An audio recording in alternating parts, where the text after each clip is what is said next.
Hai korang, hari ni saya buat talam jagung.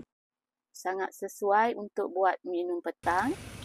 Nak buat untuk berniaga pun boleh. Jom tengok bahan-bahan dan cara buatnya.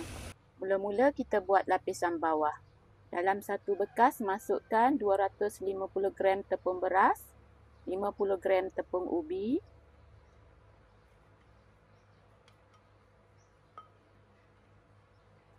140 gram gula halus, 600 ml air, 200 ml santan pekat,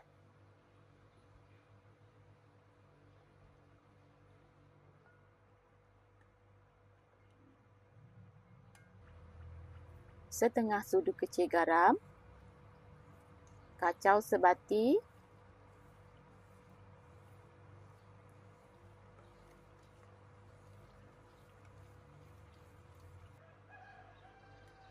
kemudian kita tapis adunan masuk ke dalam periuk.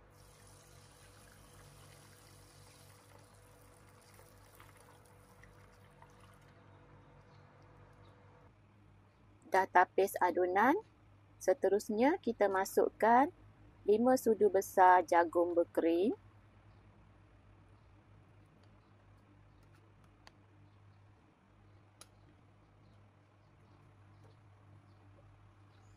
nyalakan api, kita masakkan adunan sekejap.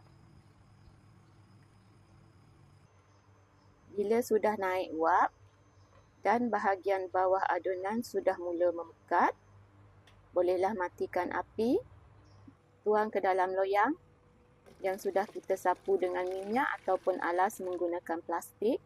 Kemudian kukus selama 25 minit. Seterusnya kita akan buat lapisan atas, 200 gram tepung gandum, 50 gram tepung jagung, 200 gram gula halus, setengah sudu kecil garam, 3 biji telur, 200 ml santan pekat, 600 ml air. Masukkan juga 2 sudu besar kordial jagung.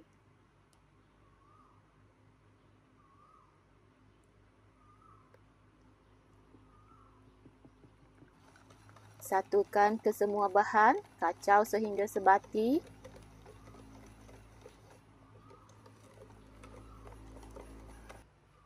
Tapis dahulu, masukkan ke dalam periuk.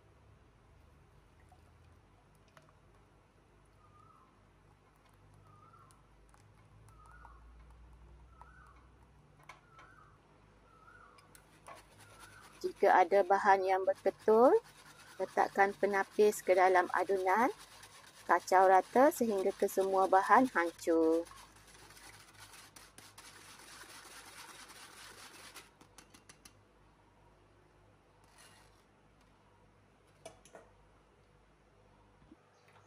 Nyalakan api, masak sekejap sehingga naik wap, sehingga bahagian bawah sedikit memekat. Boleh matikan api. Setelah 25 minit, bahagian bawah kuih talam kita tadi, kita lorek-lorekkan menggunakan garpu.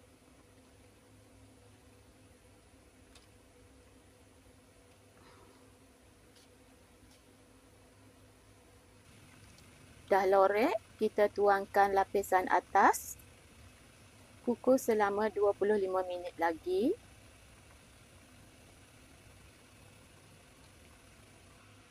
Pecahkan gelembung udara yang terdapat supaya bila dah siap, jadi cantik dan licin. Disebabkan tak ada pengukus untuk loyang 10x10 inci, saya gunakan kuali untuk mengukus. Beginilah cara saya mengukus. Sudah 25 minit. Kita buka penutup.